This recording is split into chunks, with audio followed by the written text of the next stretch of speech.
Kontrolado na po at on top of the situation na po ang Philippine Coast Guard sa oil spill mula sa lumubog na MT Terra Nova sa Limay, Bataan. Ayon kay Admiral Ronel Hill Gavan, Commandant po ng PCG, pinatibay po ang selyo sa mga valve bago isagawang siphoning o yung paghigop po sa 1.4 milyong litrong industrial fuel oil na karga po ng lumubog na motor tanker.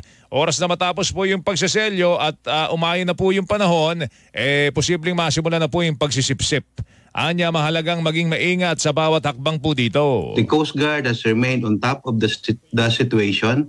For all operations offshore and onshore, the Coast Guard is closely collaborating with all arms of government and the local community, and especially the local government.